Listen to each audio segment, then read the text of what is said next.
Ella sonrió con la certeza de quien ya ha ganado, pero no tenía idea de lo que había en el sobre que yo sostenía. Todo empezó mucho antes. Se sentó frente a mí en esa sala del juzgado como si ya hubiera ganado. Valeria, mi esposa por 14 años, estaba reclinada en su silla como siempre lo hacía cuando sabía que tenía la ventaja, una pierna cruzada sobre la otra, un collar de perlas al cuello que yo le había regalado en nuestro 10º aniversario, y esa sonrisa. Esa sonrisa lenta y satisfecha que ponía cada vez que estaba a punto de obtener exactamente lo que quería. No tenía la menor idea de lo que contenía el sobre que yo sostenía en mi regazo. Mi nombre es Javier Herrera. Tengo 47 años. He sido asesor financiero certificado por 22 años, trabajando desde un despacho de tamaño mediano en la Ciudad de México, justo sobre Paseo de la Reforma. Pasé más de 2 décadas construyendo una carrera capaz de soportar caídas de la bolsa, pánico de clientes, recesiones y ese tipo de sangrados financieros lentos que destruyen familias en silencio. Creí haber visto todo tipo de desastres financieros. Nunca anticipé que el más devastador estaría sentado a 1 metro de mí, en la sala 7 del juzgado de lo familiar, usando un vestido que costaba más que la renta mensual de la mayoría de la gente. Pero antes de decirte qué había en ese sobre, antes de contarte qué pasó cuando se lo deslicé al juez, necesito llevarte al principio, porque nada de esto tiene sentido sin el comienzo. Y el comienzo no es bonito. Antes de entrar en materia, si eres nuevo por aquí, suscríbete y activa la campanita. Y si alguna vez te ha traicionado alguien en quien confiabas ciegamente, deja un comentario, porque sé que no soy el único. Dale like a este video si quieres escuchar el resto. Valeria y yo nos conocimos en 2009, en un congreso en Polanco. Ella trabajaba en organización de eventos. Yo presentaba un seminario sobre diversificación de portafolios de retiro para dueños de PIMS. No es exactamente material para una novela romántica, pero se me acercó después del panel y me hizo una pregunta que nadie me había hecho antes. Me dijo, ¿de verdad crees en los consejos que das? ¿O solo es lo que te pagan por decir? Me reí. No me lo esperaba. Era aguda, era hermosa. Y la pregunta era genuina. Realmente quería saber. Le respondí, ambas, para ser honesto. Pero cuando coinciden, es cuando se hace un buen trabajo. Ella sonrió y me dio su tarjeta. Salimos durante 2 años antes de casarnos. La boda fue en San Miguel de Allende, septiembre. Las bugambilias cayendo en cascada por cada muro de cantera. La parroquia de San Miguel Arcángel brillando en la distancia. Su familia vino desde Monterrey. La mía condujo desde Querétaro. Fue todo lo que ambos habíamos imaginado. Los primeros años fueron buenos, realmente buenos. Compramos una casa en Lomas de Chapultepec. Eventos corporativos de lujo, galas de beneficencia, ese tipo de cosas. Yo seguía haciendo crecer mi práctica. No tuvimos hijos. Fue una decisión que tomamos juntos desde el principio. Viajamos, construimos algo que, desde fuera, parecía la vida que la gente se pasa toda una vida tratando de alcanzar. Desde fuera, las grietas comenzaron a aparecer alrededor del 8º año. El negocio de Valeria había tomado una forma diferente. Ya no solo planeaba eventos, estaba siendo absorbida por el mundo social de sus clientes. Las cenas que se alargaban hasta las 2 de la mañana. Los viajes de prospección de fin de semana a Los Cabos o Valle de Guadalupe. Las llamadas que tomaba en el garaje. Los estados de cuenta de la tarjeta que se suponía que yo no debía ver. Soy un asesor financiero. Veo los números como un médico ve una radiografía. Y lo que estaba viendo en nuestras cuentas contaba una historia que ella no me estaba contando. No la confronté de inmediato. Ese no es mi estilo. Observé, documenté, esperé. Me tomó 3 meses entender el panorama completo. Y cuando lo hice, cuando me senté un domingo por la mañana con una hoja de cálculo frente a mí y un café enfriándose a mi lado, comprendí que la mujer con la que estaba casado había estado moviendo dinero sistemáticamente durante más de 1 año, no robándome. No exactamente, sino redirigiendo, canalizando, posicionando, Había abierto 2 cuentas que yo no conocía. Había transferido fondos de una cuenta de ahorros conjunta que habíamos creado para renovar la casa. Más de 1,5 millones de pesos a esas cuentas. Había pagado cosas que me dijo que eran gastos del negocio, pero no lo eran. Había estado, en el lenguaje que uso con mis clientes todos los días, liquidando bienes de la sociedad conyugal. Se estaba preparando para irse. Y se estaba asegurando de estar en una buena posición cuando lo hiciera. Lo bueno de ser asesor financiero es que te enseña a tener paciencia de una manera que la mayoría de las carreras no lo hacen. No reaccionas con pánico a la volatilidad del mercado. Evalúas, creas una estrategia y actúas cuando es el momento justo. Así que llamé a mi abogada. Se llamaba Sofía. Sofía Lira, 14 años ejerciendo derecho familiar en la Ciudad de México, y el tipo de persona que entra a una habitación e inmediatamente se convierte en la más inteligente, sin hacerte sentir tonto por no haberlo notado antes. Me la había recomendado un colega que pasó por una división de bienes particularmente brutal 2 años antes. Me dijo, si quieres a alguien que pelee limpio pero que pelee duro, llama a Sofía. Llamé a Sofía. Escuchó todo lo que le dije. Revisó los documentos que había recopilado. Luego se reclinó en su silla y dijo, Javier, ¿cuánto tiempo llevas sabiendo esto? Dije, como 90 días. Asintió lentamente. Bien, eso nos dio el tiempo que necesitábamos. Empezó a hacerme preguntas que no esperaba. Sobre transacciones específicas, sobre fechas, sobre un documento en particular. Una declaración patrimonial que Valeria había firmado como parte de un refinanciamiento de la hipoteca de la casa de Lomas unos 7 meses antes. El formulario donde había certificado, bajo protesta de decir verdad, que no tenía cuentas financieras ni activos separados fuera de la sociedad conyugal. Le hablé a Sofía de ese formulario. Se quedó muy quieta. Dijo, ¿tienes una copia de eso? Abrí mi maletín y lo puse en su escritorio. Sofía lo miró durante un largo rato. Luego me miró y dijo, Javier, necesito que confíes en mí ciegamente durante los próximos meses. ¿Puedes hacerlo? Dije, sí, y ese fue el inicio del sobre. Valeria solicitó el divorcio 11 meses después de esa reunión con Sofía. Ella lo pidió primero, lo cual yo sabía que haría. Llevaba tiempo planeándolo, y presentar la demanda primero le daba cierta ventaja narrativa. Su abogado, un hombre llamado Alejandro Montes, era uno de esos abogados de Polanco que usan sus trajes como armadura y hablan con la cadencia mesurada de alguien que nunca ha dudado de sí mismo en un tribunal. La petición de Valeria era agresiva. Quería la casa de Lomas. Quería la mitad de mis fondos de retiro. 14 años de aportaciones al máximo. Quería la mitad de mi participación en el despacho. Quería una pensión compensatoria, una sustancial, del tipo que le permitiera, en sus palabras, que escuché a través de Sofía, mantener el estilo de vida que construía a su lado. Cuando Sofía me contó la demanda inicial, no reaccioné. Solo dije, ¿cuál es nuestra respuesta? Ella dijo, nada todavía. Esperamos. Confié en ella. Los meses entre la solicitud y la audiencia fueron de los más incómodos de mi vida. No por la incertidumbre. He aprendido a vivir con la incertidumbre. Mi carrera se basa en ella. Ayudo a la gente a planificar futuros que no pueden ver del todo, a través de mercados irracionales, a través de eventos de la vida que llegan sin avisar. La incertidumbre la puedo manejar. Lo que no podía manejar fácilmente era la actuación, porque tenía que seguir presentándome en nuestra casa compartida, durmiendo en el cuarto de huéspedes, viendo a Valeria moverse por nuestro hogar como si ya estuviera redecorándolo mentalmente sin mí. Había contratado a una decoradora. Lo sé porque vi el presupuesto en la barra de la cocina, extendido, no oculto, porque ¿por qué lo ocultaría? Creía que tenía el control.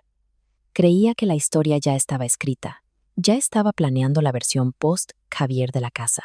Nuevos colores de pintura. Nueva distribución de muebles. Una mujer moviéndose por habitaciones que ya había decidido que le pertenecían. También estaba hablando. Mucho. Con amigas, con su familia. con la red de mujeres que había construido a lo largo de 15 años de planificación de eventos, la historia que estaba contando. La escuché de suficientes personas como para que el esquema se volviera claro. Javier era emocionalmente distante. Javier era controlador con el dinero. Javier siempre había priorizado su carrera sobre su matrimonio. Lo interesante de ser asesor financiero es que la gente asume que eres frío, calculador, que ves todo en términos de activos y pasivos, incluidas las personas. Valeria se había apoyado en esa percepción. Había creado una versión de mí que encajaba perfectamente en una narrativa de abandono. Lo que no sabía, lo que no podía saber, era que mientras ella construía esa narrativa, Sofía estaba construyendo otra cosa. La audiencia estaba programada para un jueves por la mañana en octubre. La Ciudad de México en octubre es la ciudad en su mejor momento. La temporada de lluvias termina, el cielo adquiere ese tono de azul particular que solo se ve en otoño. Conduje hasta los juzgados de lo familiar en la colonia Doctores. Me estacioné. Me senté en mi auto unos 4 minutos y luego tomé el sobremanila del asiento del copiloto. Dentro de ese sobre había un único documento, 11 páginas, y una fecha. Sofía me encontró fuera de la sala. Se veía como siempre, compuesta, precisa, lista. Miró el sobre en mi mano y dijo, ¿lo tienes? Dije, aquí mismo. Ella asintió. Esperamos a que Montes termine su alegato inicial. Deja que construya todo el castillo. Y luego respondemos. Dije, ¿cuánto tiempo le damos? Ella sonrió levemente. Todo el que necesite. Entramos. La sala no estaba llena. Las audiencias de divorcio rara vez lo están. Pero había suficiente gente como para que el ambiente se sintiera cargado. La madre de Valeria estaba allí, sentada detrás de ella con la expresión de una mujer que había decidido que yo era culpable antes de que comenzara el proceso. 2 de las amigas más cercanas de Valeria estaban en la galería, y Montes había traído a un pasante que tomaba notas en un cuaderno aparte. Lo noté. Valeria entró 3 minutos después que yo. Estaba vestida impecablemente. Vestido gris Oxford, el pelo oscuro recogido, las mismas perlas. No me miró al entrar. Fue directamente a su mesa. Se inclinó para decirle algo a Montes y luego se sentó con las manos entrelazadas frente a ella. Se veía tranquila. Se veía segura. La jueza Elena Cervantes tomó asiento a las 9:15. Tenía reputación en los tribunales de lo familiar de la ciudad. Rigurosa, imparcial, excepcionalmente atenta a los detalles financieros. Sofía lo había mencionado cuando hablamos de la preparación del caso. A Cervantes no se le escapa mucho, había dicho, lo cual nos favorece. Montes comenzó. Y le concedo esto. Era bueno. Construyó una imagen de Valeria como una mujer que había invertido 14 años de su vida en una sociedad que me benefició mucho más a mí que a ella. Habló de su negocio de eventos y de cómo había crecido en parte gracias a la red profesional que ella había cultivado a través de mis conexiones. Habló del capital social que ella había aportado a nuestro matrimonio. Habló de los sacrificios. Los hijos que no había tenido, los giros profesionales que había hecho, los años de construir un hogar y una vida que ahora, según Montes, estaban siendo abandonados por un hombre que siempre había priorizado la acumulación financiera sobre una verdadera asociación. Luego habló de lo que Valeria merecía. Dijo que merecía estar cómoda, que después de 14 años tenía derecho a compartir la seguridad financiera que ella había ayudado a construir. Dijo la palabra merece 3 veces en su apertura. Las conté. En la mesa de enfrente, vi cómo cambiaba la postura de Valeria. Sus hombros se relajaron, su barbilla se levantó ligeramente. Se giró hacia su madre en la galería, y vi la pequeña y silenciosa sonrisa que intercambiaron. Era esa sonrisa, era la que había visto esa mañana, la sonrisa que decía, ya gané. Montes terminó su alegato y se sentó. La jueza Cervantes hizo una anotación, luego miró a Sofía. Sofía se puso de pie. Estaba tranquila. No se apresuró. Dijo, Su señoría, antes de abordar los méritos de la demanda de la señora Herrera, quisiéramos presentar un único documento para la revisión del tribunal. Creo que replanteará significativamente este procedimiento. Montes levantó la vista de su bloc de notas. Tomé el sobre de debajo de la mesa. Sofía lo llevó al estrado. La jueza Cervantes lo tomó, lo abrió y comenzó a leer. La sala estuvo en silencio durante unos 45 segundos. Luego, la jueza Cervantes levantó la vista y miró directamente a Valeria. Dijo: «Abogado Montes, ¿usted tiene conocimiento de este documento?». El pasante de Montes se inclinó hacia adelante. Montes extendió la mano, y el secretario del juzgado le pasó una copia que Sofía había preparado. Observé el rostro de Montes mientras leía. Es un hombre controlado, profesionalmente controlado, pero vi algo cruzar su expresión que no pudo contener del todo, un destello de alarma que duró solo un segundo antes de que lo recuperara. Miró a Valeria. Valeria lo miró a él. Y entonces, por primera vez esa mañana, ella me miró a mí. Sostuve su mirada. No dije nada. No tenía que hacerlo. La jueza Cervantes se ajustó las gafas de lectura y se inclinó ligeramente. Dijo: «Señora Herrera, quiero asegurarme de que entiendo este documento correctamente. Esta es una declaración patrimonial que usted firmó en relación con un refinanciamiento hipotecario ejecutado 11 meses antes de que usted solicitara el divorcio. ¿Es correcto?». Valeria miró a Montes. Él asintió mínimamente. Ella dijo: «Sí, su señoría.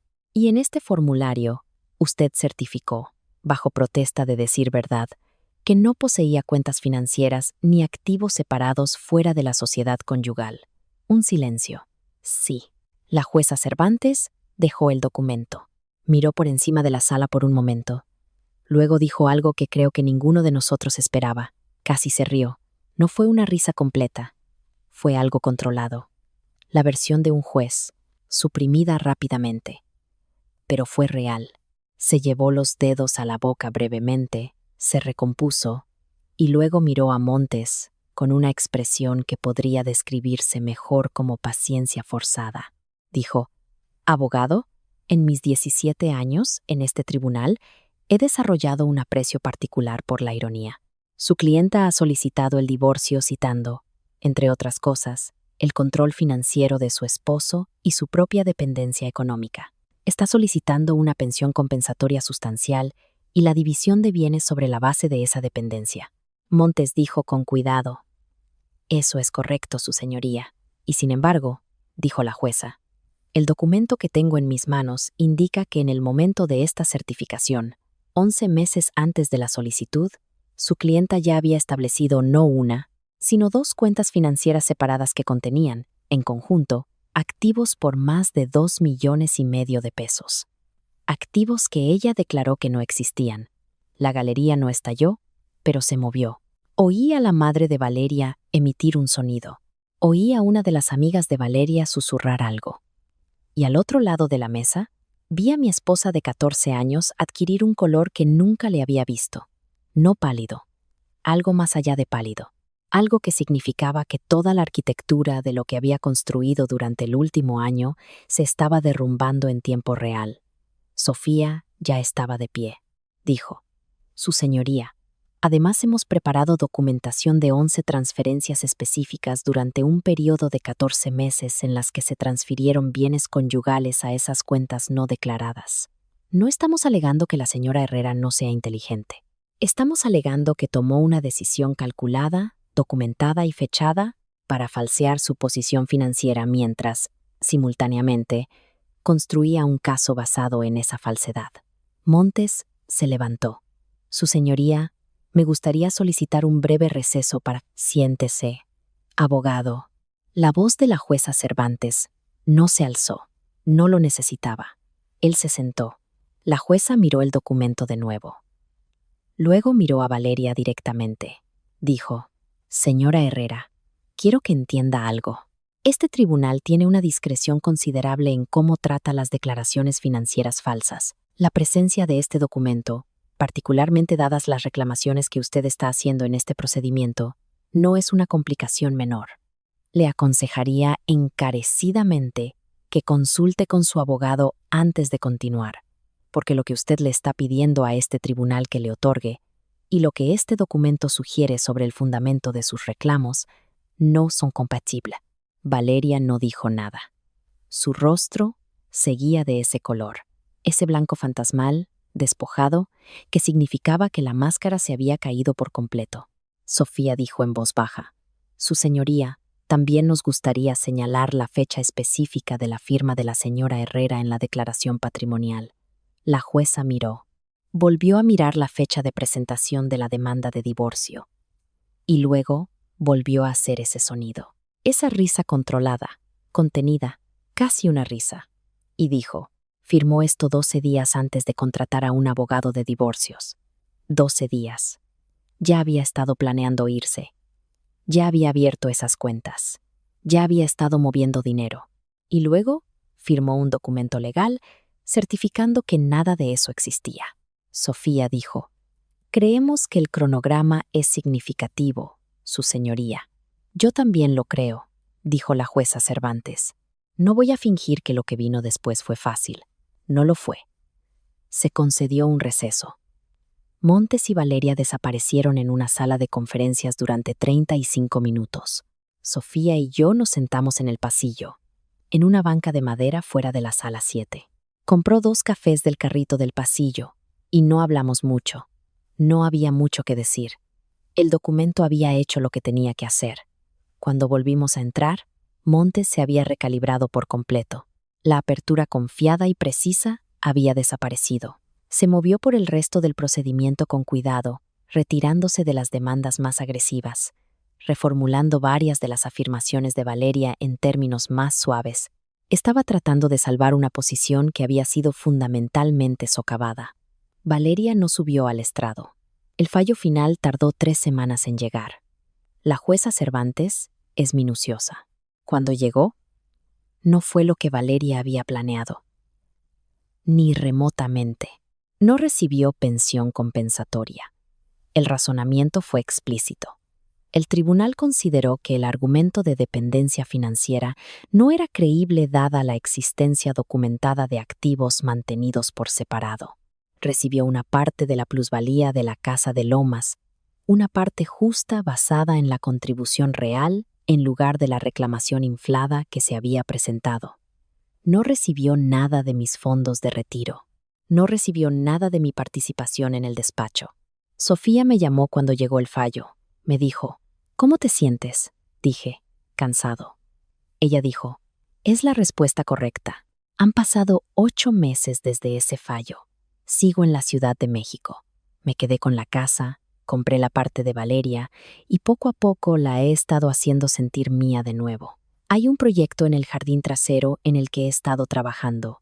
Algo que hacer con mis manos que no sean números».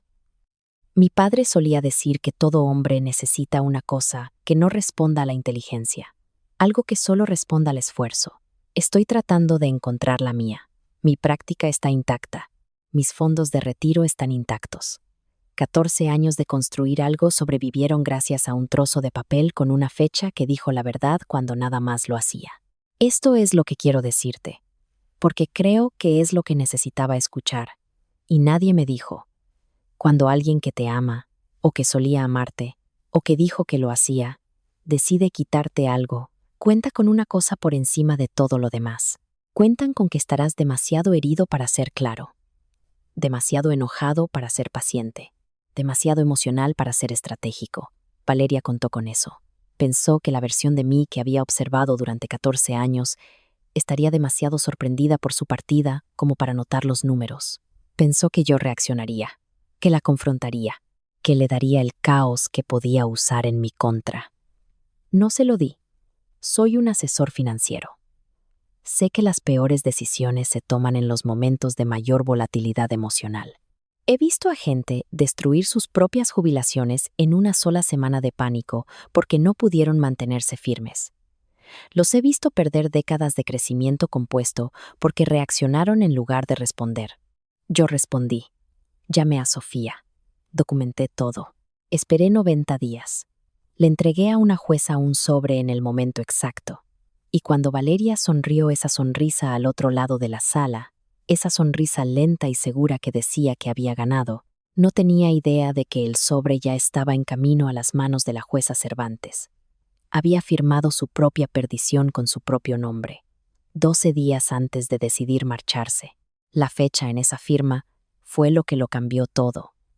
No porque yo fuera inteligente, no porque fuera despiadado, sino porque la verdad tiene una marca de tiempo, y yo supe dónde encontrarla. Hay una cosa más. Aproximadamente un mes después del fallo, recibí una llamada de un número que no reconocí. Casi no contesto. Cuando lo hice, hubo una breve pausa, y luego una voz dijo, «¿Javier?» Era Valeria. No dijo mucho. Dijo que lo sentía. Dijo que no esperaba que las cosas salieran como salieron. Dijo que había estado viendo a un terapeuta y que estaba empezando a entender algunas de las decisiones que había tomado. Dijo que no esperaba mi perdón. Solo quería decirlo. Escuchó. «Die, te lo agradezco, Valeria». Y lo decía en serio. Porque esto es lo que he aprendido a los 47 años, que no sabía a los 33 cuando me casé con ella. El perdón no es algo que haces por la otra persona. Es algo que haces para que esa persona deje de ocupar un espacio dentro de ti que necesitas para cosas mejores. Ella ya no ocupa mucho espacio. El día que recibí esa llamada, salí al jardín. Trabajé durante unas 2 horas bajo la luz del atardecer. Es algo especial el otoño aquí. Esa luz dorada y suave que entra de lado y golpea las hojas de los jacarandás y hace que todo parezca brillar desde dentro. Pensé en el sobre. Pensé en la casi sonrisa de Sofía cuando entré en esa sala. Pensé en la risa controlada de la jueza Cervantes. Y luego pensé en las manos de mi padre, callosas, seguras, siempre en movimiento, y en lo que solía decir. Algunas cosas solo responden al esfuerzo. Seguí trabajando. Ahora te pregunto a ti, ¿qué habrías hecho en mi lugar? ¿Habrías esperado pacientemente como yo? ¿O la habrías confrontado en el momento en que descubriste la verdad? Déjame tu respuesta en los comentarios. Gracias por llegar hasta el final, y no olvides suscribirte para más historias como esta.